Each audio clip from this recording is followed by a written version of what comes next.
اہلیان پاکستان، السلام علیکم ورحمۃ اللہ وبرکاتہ۔ آج بہت ہی اہم اور حساس موضوع پر میں لب کشائی کروں گا، کچھ باتیں آپ سے کروں گا۔ امید ہے کہ ان باتوں کو بہت کھلے دل سے سمجھیں گے بھی آپ، اور ایک نئے تصور کو میں پیش کرنے کی کوشش کروں گا۔ امید ہے کہ اس تصور پر جو ہے آپ اپنی ماہرانہ رائے سے بھی مجھے نوازیں گے۔ میں بات کر رہا ہوں پاکستان سے، اور میں بات کر رہا ہوں آج 12 جون 2020 سے، یعنی 12 جون 2020 بروز جمعہ میں یہ ویڈیو ریکارڈ کروا رہا ہوں۔ دیکھیں، آج تک کے یعنی کہ اب تک کی جو گورنمنٹ آف پاکستان کی جو رپورٹ ہے کرونا سے متعلق، میں اس پہ کچھ اسٹیٹسٹیکل انالیسس اپنی رکھوں گا اور آپ کو ایک سوچ دیے جاؤں گا۔ اس سوچ کو آپ کتنا اڈاپٹ کرتے ہیں اور اس پہ آپ کی اپنی کیا رائے ہے، کیا آرائیں ہیں، اس سے آپ مجھے ضرور نوازیں گے۔ اب تک کی رپورٹ کے مطابق حکومت پاکستان کے آفیشیل سائٹ کے اندر 8,09,000 ٹیسٹ ہو چکے ہیں۔ 1,26,000 کے آس پاس کنفرمڈ کیسز ہیں 40,000 پلس جو ہیں وہ لوگ ریکور ہو چکے ہیں۔ 83,000 ایکٹیو کیسز ہیں اس وقت، اور 2,463 ٹوٹل ڈیتھس یا اموات ہو چکی ہیں۔ یہ اب تک کی رپورٹ ہے جون کی 12 کو۔ میں آپ سے چند باتیں کرنا چاہوں گا۔ امید ہے کہ آپ میری باتوں کو بہت تحقیقی انداز میں سنیں گے اور سمجھنے کی کوشش کریں گے کہ اصل معاملہ جو پوری دنیا کا ہے، جو پوری دنیا کا جو مسئلہ ہے، وہ یہ عالمی وبا نہیں ہے۔ میں پروفیسر ندیم احمد فراز فرام کراچی، پاکستان، بڑے وثوق سے یہ کہہ رہا ہوں اور تحقیقی بنیادوں پر کہنے کی جسارت کر رہا ہوں کہ عالمی جو بڑا مسئلہ ہے وہ کرونا نہیں ہے، کرونا کے بعد کی زندگی ہے جو کہ پوری دنیا سفر کرے گی اور فیس کرے گی۔ اس وقت اگر میں آپ کو بتاؤں کہ پوری دنیا اکانومی ریسیشن میں آ گئی ہے اور ان قریب وہ ڈپریشن میں چلی جائے گی۔ سات بازاری اور یہ ساری باتیں بھی تھوڑی دیر میں کروں گا۔ میرا جو پوائنٹ ہے وہ بڑا امپورٹنٹ ہے۔ میرا پوائنٹ یہ ہے کہ اگر پاکستان کی آبادی ایک لمحے کو مان لیں کہ 22 کروڑ ہے، ویسے قریباً 25 کروڑ کے آس پاس ہے، تو 22 کروڑ اگر پاکستان کی آبادی ہے، اور اب تک ہم نے جو سلسلہ شروع کیا مارچ سے ٹیسٹنگ میں گئے اور آج ہم جون کی 12 تک بیٹھے ہیں، اور ہم نے 8,09,000 لوگوں کو لگ بھگ ٹیسٹ کیا ہے، تو ٹیسٹ کرنے کی جو رفتار ہے وہ بھی آپ کے سامنے ہے، اور اس میں جو کنفرمڈ کیسز ہیں وہ 1,26,000 کے آس پاس ہیں۔ اگر آپ میتھس اور اسٹیٹس جانتے ہیں تو یہ کوئی قریباً 15% پلس بنتا ہے، اس کو ہم راؤنڈ کر کے 15% لے لیتے ہیں کہ اگر ہم یہ 15% لے لیں کہ جی جتنے ہم نے ٹیسٹ کیے اپنی کیپیسٹی کے مطابق، اس میں 15% جو ہیں وہ کرونا کے کنفرمڈ کیسز ہیں۔ تو اگر ہم اس کو سیمپل مان لیں تو پاکستان کی آبادی 22 کروڑ ہے، اور اس کا 15% لیں تو ہم 3,30,00,000 پیشنٹ اس وقت پاکستان میں ہوں گے، اگر آپ اسٹیٹس انڈرسٹینڈ کرتے ہیں، اور وہ کھلے عام گھوم بھی رہے ہوں گے یا انہوں نے کرنٹائن میں بھی اپنے آپ کو رکھا ہوگا، جو ایک سلسلہ ہے۔ میں اس کے میڈیکل پوائنٹ آف ویو پر بات نہیں کروں گا، میں اس کا اسٹیٹسٹیکل اور اکانومیکل امپیکٹ آپ کو بتانا چاہ رہا ہوں، اور اس کو بہت سمجھنے کی ضرورت ہے، کیونکہ اگر ہم نے اپنے ذہنوں کی آبیاری نہیں کی، اپنی جو نئی نسل ہے ان کے ذہنوں کو ہم نے ایک دھارا نہیں دیا، ایک سوچ نہیں دی، تو شاید ہم بہت بڑی غلطی کر رہے ہیں، اور پھر آنے والا جو دور ہے، جو مستقبل کے مورخین ہوں گے، وہ ہمیں معاف نہیں کریں گے۔ میں ایک دعوت فکر دے رہا ہوں پاکستان میں موجود مفکروں کو، دانشوروں کو، ریسرچرز کو، اسکالرز کو کہ میری بات کو سنیں اور اس پر اپنی تحقیق کریں، اور تحقیق کرنے کے بعد اس قوم کو، ملت کی جو یوتھ ہے، جو جوان ہیں، ان تک اپنا پیغام پہنچائیں، تاکہ پھر وہ اپنے ڈیسٹینیشنز کو سیٹ کریں، اپنے کام کو سیٹ کریں کہ ان کو کیا کام کرنا ہے۔ اور کس طرح سے اس وبا سے نبرد آزما ہونا ہے، اور کس طرح سے جو دنیا اس وقت جو شدید کساد بازاری کا شکار ہونے کے لیے جا رہی ہے، معاشی آپ کہہ لیں کہ بری طرح جو ہے وہ بحران کا شکار ہونے کے لیے جا رہی ہے، تو ہماری جو یوتھ ہے وہ کیسے اس سے نبرد آزما ہو سکتی ہے، یہ جو ہماری عوام ہے وہ کیسے اس سے بڑی آسانی سے اور بڑے طریقے سے نکل سکتے ہیں۔ آسانی تو نہیں کہنی چاہیے، لیکن یہ کہ اگر ابھی سے وہ چیلنجنگ اسٹریٹجیز بنا لیں تو نکل سکتے ہیں۔ تو میں بات کر رہا تھا کہ پاکستان کی آبادی اگر ہم یہ ایزیوم کر لیں کہ 22 کروڑ ہے، اور 15% اگر آپ کے سیمپل ٹیسٹ کے اندر آپ دیکھتے ہیں کہ جی کرونا پیشنٹ ہیں، تو یہ کوئی 3 کروڑ 30 لاکھ لوگ بنتے ہیں۔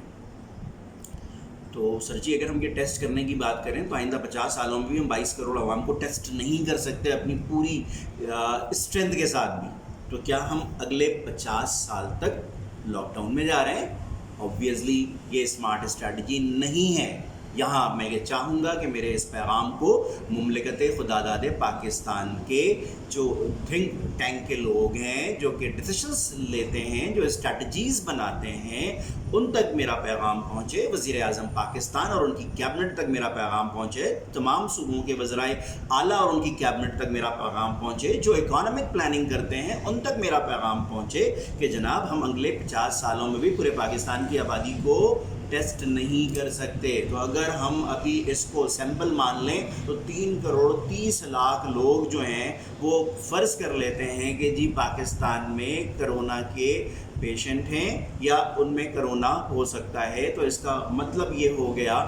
کہ اگر جہاں 100 لوگ کھڑے ہوں گے، بیٹھے ہوں گے، اس میں 15 لوگوں میں جو ہے وہ کرونا کے سمٹمز ہوں گے، کرونا ہوگا۔ جہاں 10 لوگ بیٹھے ہوں گے وہاں 1.5 یعنی کہ 1.5 جو پرسن ہے یا 20 لوگوں میں 3 لوگ جو ہیں وہ کرونا کا شکار ہوں گے، تو کرونا تو ہمارے ساتھ گھوم رہا ہے۔ تو اب اگر ہم اس کرونا کے خوف سے، جس میں عالمی میڈیا نے اپنا بھرپور کردار ادا کیا، میں کانسپریسی تھیوری میں نہیں جا رہا ہوں۔ کانسپریسی تھیوری تو شاید یہ کہتی ہے کہ یہ پلانٹڈ ہے اور یہ اوور ریئیکٹ کر رہے ہیں، میں ان چیزوں میں نہیں جا رہا۔ میں اس کو بالکل وہی مان رہا ہوں جو WHO کہہ رہی ہے، میں اس کو وہی مان رہا ہوں جو حکومت وقت کہہ رہی ہے، لیکن میں ایک آئینہ دکھانا چاہتا ہوں، ایک نئی شکل، ایک نئی سوچ دینا چاہتا ہوں کہ بھائی اگر ہم ایک لمحے کے لیے مان بھی لیں کہ اس وقت پاکستان میں ایکٹیو کیسز ایکٹیو کیسز تو آپ کے 1,26,000 کے آس پاس ہیں، لیکن اگر ہم اس سیمپل کو پورے پاکستان کی آبادی پر ریسرچ کر کے نکالیں تو وہ 3 کروڑ 30 لاکھ لوگ جو ہیں وہ کرونا کا شکار ہیں۔ اس کا مطلب یہ کہ ہر 20 بندوں میں 3 بندے کرونا کا شکار ہیں۔ اچھا، اب تک کی آج جون کی 12 تاریخ ہے، میں بار بار ڈیٹ بتا رہا ہوں کیونکہ آنے والے وقتوں میں جو یہ اس طرح کی ویڈیوز ہیں یہ لوگوں کی ریسرچ کا حصہ بن جائیں گی، یونیورسٹیز کا حصہ بن جائیں گی، تو اس وجہ سے میں تاریخ بار بار دہرا رہا ہوں کہ جون کی 12 تاریخ 2020 جمعے کا دن، نماز جمعہ سے پہلے میں یہ ویڈیو ریکارڈ کروا رہا ہوں۔ تو اب مجھے یہ بتائیں کہ جناب اگر پاکستان کے اندر آج کی تاریخ تک 2463 لوگ جو ہیں وہ مطلب ان کی ڈیتھ ہوئی ہے، اور گورنمنٹ آف پاکستان کے آفیشیل سائٹ کے اندر ہے کہ ڈیو ٹو کرونا ڈیتھ ہوئی ہے۔ اب ہم اس کانسپریسی تھیوری میں بھی نہیں جا رہے کہ وہ کتنے ہاسپٹلس کے اندر سے لوگ نکلے اور وہ کوئی اور پیشنٹ تھے ان کو کرونا ڈکلیئر کیا گیا، یا پھر جو بھی ہے ہم اس کو آفیشیل اور 100% مانتے ہیں کہ جی 2463 لوگ جو ہیں وہ پاکستان کی کل آبادی 22 کروڑ، اس میں سے اب تک جو ہے وہ ڈیتھ ہو چکی ہیں۔ تو سر جی اگر کیلکولیٹ کریں کہ 3 کروڑ 30 لاکھ لوگ اگر کرونا کا شکار ہیں اور اس میں 2463 لوگ جو ہیں وہ موت کا شکار ہوئے، تو اس کا مطلب یہ ہوا کہ اگر ہم اس کی پرسنٹیج کیلکولیٹ کرتے ہیں تو یہ 0.0001 کچھ جاتا ہے۔ اس کا مطلب یہ ہے کہ کرونا کا جو امپیکٹ ہے وہ اتنا شدید نہیں ہے جتنا عالمی میڈیا نے یا آپ کے قومی میڈیا نے اس کو دکھانے کی کوشش کی ہے۔ اس سے زیادہ اموات جو ہیں وہ صرف روڈ ایکسیڈنٹس میں سالانہ پاکستان میں ہوتے ہیں، اس سے زیادہ اموات جو ہے وہ کینسر کی وجہ سے ہو جاتا ہے، اس سے زیادہ اموات جو ہیں وہ ٹائیفائڈ کی وجہ سے پاکستان میں ہو جاتے ہیں۔ یہ ساری اسٹیٹسٹکس جو ہیں وہ federal bureau of statistics Pakistan کی جو سائٹ ہے اس میں آپ جا کر وزٹ کریں تو یہ ساری چیزیں اویلیبل ہوں گی۔ میں آپ کا قیمتی وقت ضائع نہیں کروں گا، میں صرف یہ کہنا چاہ رہا ہوں کہ ہمیں ابھی بھی سمجھنے کی ضرورت ہے کہ اس پر اتنا اوور ریئیکٹ کرنے کے بجائے جو اس کے آفٹر ایفیکٹس ہیں اس پر بات کی جائے۔ اس کے آفٹر ایفیکٹس بہت ہی خطرناک ہیں۔ اس کے آفٹر ایفیکٹس یہ ہیں سر جی کہ جو لوگ امیر ہیں وہ اکانومک ریسیشن کی وجہ سے مڈل کلاس کی کیٹیگری کے اندر آ جائیں گے. جو لوگ مڈل کلاس ہیں وہ اس اکانومک ریسیشن کی وجہ سے پور کمیونٹی میں شامل ہو جائیں گے, اور جو پور ہیں وہ بلو پاورٹی لائن کے نیچے آ جائیں گے. تو خطِ غربت سے جو نیچے کی سطح میں جو پاکستانی ہیں وہ آپ 1/3 حصہ جو پاکستان کا وہ خطِ غربت سے نیچے کی سطح پہ زندگی بسر کر رہا ہے. تو اب یہ آپ کہہ لیں کہ کل نصف آبادی آپ کی ایسی ہوگی کہ جو کہ خطِ غربت سے نیچے آ جائیں گے. تو اس کا مطلب یہ ہو گیا کہ اگر خطِ غربت سے نیچے اتنی بڑی تعداد میں لوگ آ جائیں گے تو کیسے اس ملک کو آپ سنبھالیں گے, کیسے عوام کو سنبھالیں گے؟ بہت بڑے پیمانے پر ہلاکتیں ہوں گی, بہت بڑے پیمانے پر ہلاکتیں ہوں گی, غربت کی وجہ سے ہوگی. اور میں پھر ریپیٹ کر رہا ہوں کہ آپ میری اس بات کو انڈرسٹینڈ کریں. ہنگامی اور انقلابی بنیادوں پر ضلع اور تحصیل کی سطح پر اکانومک جو ریفارم پلانز ہیں وہ لائے جائیں, اور معاشی پلان گورنمنٹ اس پر کام کرے, اور انقلابی بنیادوں پر, ہنگامی بنیادوں پر ابھی فوراً جو ہے وہ آپ اکنامک ریفارم کمیٹیز بنائیں, کمیٹیاں بنائیں, اس میں تھنک ٹینک کے لوگوں کو بٹھائیں, جو اکانومسٹ ہیں, جو ایگریکلچرسٹ ہیں, جو ریسرچرز ہیں, ان کو دعوت فکر دیں, ان کو اپنی اسٹیٹس کے ساتھ, اپنی ریسرچ کے ساتھ مدعو کریں, اور کہیں کہ جناب پوسٹ کووڈ ورلڈ کے لیے تیاری کرنی ہے ہمیں, کہ جب یہ کرونا ختم ہوگا دنیا کہاں کھڑی ہوگی, ہم کہاں کھڑے ہوں گے. ہم ابھی دنیا سے لگ بھگ 20 سال 25 سال پیچھے ہیں, تو اس وقت ہم اور کتنے پیچھے چلے جائیں گے. دنیا کے جو بڑے اکانومسٹ ہیں وہ یہ ایزیوم کر رہے ہیں, ایکسپیکٹ کر رہے ہیں کہ دنیا کی جو گلوبل اکانومی ہے وہ بہت تیزی سے نیچے آ رہی ہے, اور کوئی آپ یہ کہہ لیں کہ گلوبلی 2.4 کی فگر دی ہے انہوں نے جی ڈی پی کی, کہ وہ اتنی تیزی سے نیچے آ جائے گی. تو اس کا مطلب یہ ہو گیا کہ اگر پوری دنیا جو ترقی یافتہ قومیں ہیں, جن کو آپ مہذب قومیں کہتے ہیں, جو ڈیولپڈ اکانومیز ہیں, جب ان کا یہ حال ہوگا تو ہمارا کیا حال ہوگا؟ ہم ڈیولپنگ ہیں, اور بہت ساری جگہوں کے اندر تو ہمیں کہنا چاہیے کہ ہم بیکورڈ بھی ہیں, انڈر ڈیولپڈ ہیں. تو ہم کیسے اس کو مینج کریں گے؟ ہم اس کو مینج کرنے کے لیے بدقسمتی سے میں کہوں کہ میں بہت فالو کرتا ہوں جو آپ کی اکنامک پلاننگ ہوتی ہے وزیر اعظم صاحب, لیکن آپ نے اپنی جو ہے وہ کیا کہتے ہیں اکانومک پلاننگ کے اندر کوئی ایسی بات نہیں کی سوائے کرونا کے خوف کو اجاگر کرنے کو, جو آپ کی ٹیم نے بہترین کام کیا, وزرائے اعلیٰ نے بہترین کام کیا, لاک ڈاؤن پر بہت ویجیلنٹ نظر آئے. مطلب وہ ساری باتیں ہیں, یہ مورخین لکھیں گے آنے والے وقتوں میں. لیکن جو کام کی بات ہے میرے بھائی, وہ کام کی بات یہ ہے کہ جب یہ دنیا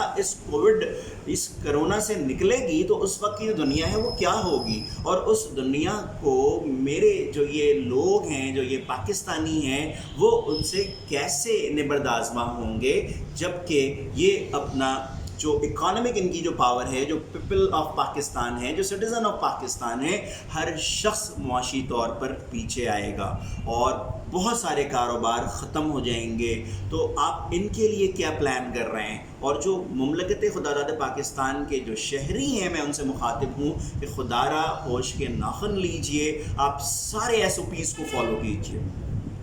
آپ کرونا کو بالکل جینوین لیجئے, لیکن اس کے اسٹیٹس پر بھی نظر ڈالیے, اور اس کے ساتھ ساتھ آپ اپنی اکنامک ایکٹیویٹی کو اسٹاپ نہ کریں, اور آپ اپنے ڈومین میں جائیں. جس اسکلز کے ساتھ, جس پوٹینشیل کے ساتھ میرے رب نے آپ کو پیدا فرمایا ہے, لاک ڈاؤن کے اندر آپ اپنے رب سے رجوع کریں, استخارے کریں, اور اپنی کنیکٹیویٹی اپنے رب کے ساتھ جوڑیں, اس پر توکل کریں, اور پوچھیں اپنے رب سے کہ بھئی مجھے جو پیدا کیا گیا ہے, مجھے کس پوٹینشیل کے ساتھ پیدا کیا گیا ہے. جو آپ کا پوٹینشیل ہے, جو آپ کا اسٹرانگ ایریا ہے, اس ایریا پر کچھ کرنے کی کوشش کریں. اپنی اسکلز کو, اپنی ایجوکیشن کو, اپنی ایکسپرٹیز کو بڑھائیں, اور ساتھ ساتھ اکنامک ایکٹیویٹیز میں آئیں. اپنے اس کام کو جس کے لیے میرے رب نے آپ کو چنا ہے, اس کی ایکٹیویٹیز کو بڑھائیں. تو اس کا امپیکٹ یہ ہوگا کہ آپ بہت طریقے سے جب یہ کہ جیسے ہی ہم پوسٹ کووڈ ورلڈ کے اندر آئیں گے تو آپ اس قابل ضرور ہوں گے کہ اس وقت کے چیلنجز سے نمٹنے کے لیے آپ تیار کھڑے ہوں گے. میں پھر ایک دعوت فکر دے رہا ہوں پورے پاکستانیوں کو کہ خدا کے لیے اس بات کو انڈرسٹینڈ کریں کہ 22 سے 23 کروڑ کی آبادی میں 2463 لوگ جو ہیں وہ اب تک جو ہے وہ کرونا کی وجہ سے موت کا شکار ہیں as per the government statistics. تو یہ 0.0001% بھی نہیں بنتا. اگر پاکستان میں اب تک جو ٹیسٹ ہوئے ہیں وہ 8,09,000, اس کے 15% کی کیلکولیشن آ رہی ہے کہ 1,26,000 کے آس پاس لوگ کرونا کا شکار ہیں as per the government figure. تو ابھی بھی آپ دیکھ لیں کہ اگر یہ 15% ہے, 22 کروڑ کے اندر اگر 15% ہے تو وہ 3 کروڑ 30 لاکھ لوگ جو ہیں وہ سپوز کریں گے جی پاکستان میں کرونا کا شکار ہیں. تو اس پر بھی جو ڈیتھ ریٹ ہے وہ اتنی الارمنگ نہیں ہے, الارمنگ ہے اتنی نہیں ہے جتنا اس کو آپ پیش کر رہے ہیں. میرا جو اعتراض ہے وہ صرف یہ اعتراض ہے, اور جو ہم بہت بڑی غلطی کر رہے ہیں کہ ہم اپنی اس مملکت کو, اپنے لوگوں کو اکانومک جو ایک ریسیشن کے اندر اور جو معاشی بحران کے اندر دھکیل رہے ہیں. میں یہ لفظ یوز کروں گا وزیر اعظم صاحب کہ ہم دھکیل رہے ہیں, کیونکہ ہم کوئی اسٹریٹجی نہیں دے رہے ان کو, ہم کوئی حکمت عملی نہیں دے رہے ان کو, اور ہم جو ان کو اس طرح دھکیل رہے ہیں تو پھر وہ اٹھ کر نہیں کھڑے ہو سکتے. اور رزلٹ کیا ہوگا کہ معاشی طور پر تو ہم ہلاک ہو رہے ہیں, لیکن آپ یقین کریں کہ جی فزیکلی اموات ہوں گی اور وہ غربت کی وجہ سے ہوں گی. لیکن اس وقت پھر آپ کو ہسٹورینز جو ہیں, آپ کو مورخین جو ہیں پھر یہ موقع نہیں دیں گے کہ آپ یہ نہ کہتے پھریں کہ جناب ہمیں اندازہ نہیں تھا. میں تمام ریسرچر سے, تمام دانشوروں سے, تھنک ٹینک آف پاکستان سے, جو لوگ بھی پاکستان کی اکنامک پلاننگ دیکھتے ہیں, میں ان سے ہاتھ جوڑ کر ریکویسٹ کرتا ہوں, ایک عام شہری کے طور پر میں ہاتھ جوڑ کر ریکویسٹ کرتا ہوں کہ جناب, اور بہت ہی ادنا سے طالب علم کے طور پر اپنے آپ کو لیتا ہوں میں علم معاشیات کا, اور ایک اکانومسٹ کے طور پر, ایک پروفیسر کے طور پر, ایک طالب علم کے طور پر میں آپ کو یہ سوچ چھوڑے جا رہا ہوں کہ کیا آپ اگر پاکستان میں موجود جو اکانومسٹ ہیں گورنمنٹ کے کیبنٹ کے اندر اور پھر آپ کے پے رول کے اندر, ان کو آپ جمع کریں, ان سے پوچھیں, جو میں ویڈیو میں بات کر رہا ہوں ان سے پوچھیں کہ اکانومک ریسیشن کے بعد پاکستان کہاں ہوگا, کہاں ہوگا. وہ قومیں جو کہ آج ترقی یافتہ ہیں, جو آپ کو لون پرووائڈ کرتی ہیں, گرانٹ دیتی ہیں, کل وہ خود اپنے پیروں پر کھڑے ہونے کی کوشش کریں گی تو آپ کو انٹرنیشنل جو ہے وہ فنڈز نہیں ملیں گے. تو آپ اپنے پیروں پہ کھڑے ہونے کے لیے کیا کر رہے ہیں؟ تو خدا کے لیے مملکت خدا داد پاکستان کے ان شہریوں پر رحم کریں, خدا کے لیے ان پر رحم کریں اور ان کے لیے کوئی اکنامک پلان بنائیں. میں آپ کو بار بار ریکویسٹ کر رہا ہوں کہ اس وقت ہنگامی اور انقلابی بنیادوں پر اکنامک ریفارم کمیٹی کی تشکیل دی جائے کہ جو یہ پلان کرے, جو اس ملک میں رہنے والے لوگوں کو دیکھتے ہوئے پلان کرے. آپ اگر 2030-35 کے لیے پاکستان کو اسکلڈ اکانومی دیکھتے ہیں تو یہ اس وقت دیکھیں گے آپ. ابھی پاکستان کے اندر آپ کو معلوم ہونا چاہیے کہ اسکلڈ لوگ کتنے ہیں, سیمی اسکلڈ کتنے ہیں, اور جو ان اسکلڈ ہیں وہ کتنے ہیں. پاکستان میں آپ کے پاس نیچرل ریسورسز کیا ہیں, پاکستان کے پاس انڈسٹری کہاں کھڑی ہے, پاکستان میں اس وقت ایگریکلچر کہاں کھڑی ہے, پاکستان میں اس وقت منرلز کہاں کھڑے ہیں. آپ کو اپنے سارے پتے کھولنے پڑیں گے, ورنہ پاکستان انتہائی سے زیادہ بدحالی اور خستہ حالی کا شکار ہو جائے گا. اور جو اس ملک میں رہنے والے پاکستانی ہیں وہ دنیا سے 50 سے 100 سال پیچھے چلے جائیں گے. تو خدا کے لیے ابھی بھی ہوش کے ناخن لینے کی ضرورت ہے, ابھی بھی ہوش میں آنے کی ضرورت ہے. اور ہوش کا جو تقاضا ہے وہ یہ ہے کہ ہم درست حکمت عملی کو ترتیب دیں. میری یہ درخواست ہے وزیر اعظم پاکستان صاحب آپ سے, آپ کی کیبنٹ سے اور تھنک ٹینک سے کہ خدا کے لیے اس بات کو انڈرسٹینڈ کریں. اور جو پاکستان میں اس طرح کے معیشت دان ہیں, ہم جیسے لوگ ہیں, بہت ادنا سے لوگ ہیں ہم, لیکن بڑے لوگ بیٹھے ہیں, ان کو آپ ایک کیبنٹ کی شکل دیں, ان کو ایک پلیٹ فارم پہ جمع کریں اور ان سے ریکویسٹ کریں کہ اس وقت مملکت خدا داد پاکستان میں ایک افتاد آن پڑی ہے, ہم کیسے ان سے نبرد آزما ہوں اور کیسے آنے والے وقتوں کی ہم اسٹریٹجیز بنائیں تاکہ ہم کرونا سے بھی لڑتے رہیں اور ساتھ ساتھ ہماری جو عوام ہے وہ اپنے آپ کو کیپٹلائز کرے, اسٹرینتھن کرے اور آنے والے وقتوں کے لیے تیاری کرے. اور میں لوگوں سے مخاطب ہوں کہ میری اس دعوت فکر کو انڈرسٹینڈ کریں. آپ خدا کے لیے اوور ریئیکٹ نہ کریں. کرونا سے SOPs کے تحت بالکل آپ مقابلہ کریں، لیکن اس کا قطعی مقصد یہ نہیں کہ اس کو اپنے ذہنوں پہ طاری کر کے آپ جو ہے وہ خواہ کی چیزوں میں جو ہے وہ اپنے آپ کو انوالو کریں، اور نفسیاتی طور پر آپ دیکھیں محسوس کر رہے ہیں کہ نفسیاتی طور پر کیا چیزیں ہو رہی ہیں۔ نفسیاتی طور پر یہ چیز ہو رہی ہے کہ جناب لوگ سائیکالوجیکل امپیکٹ کا شکار ہو گئے ہیں، اور آپ دیکھیں نفسیاتی طور پر جو ہے لوگ پریشان ہیں، جس کی وجہ سے بھی امیون سسٹم جو ہے وہ ڈیمیج ہوتا ہے۔ تو میرا یہ پیغام ہے مملکت خدا داد پاکستان کے شہریوں سے کہ خدا کے لیے اتنا ڈرنے کی ضرورت نہیں ہے، احتیاط بہت ضروری ہے، لیکن ساتھ ساتھ آپ اپنے اہل خانہ کی فکر کریں، اپنے ساتھ جو لوگ جڑے ہوئے ہیں ان کی فکر کریں، کہ ان کے معاشی جو مستقبل کی فکر کریں اور اس کے لیے پلان کریں۔ السلام علیکم ورحمۃ اللہ وبرکاتہ۔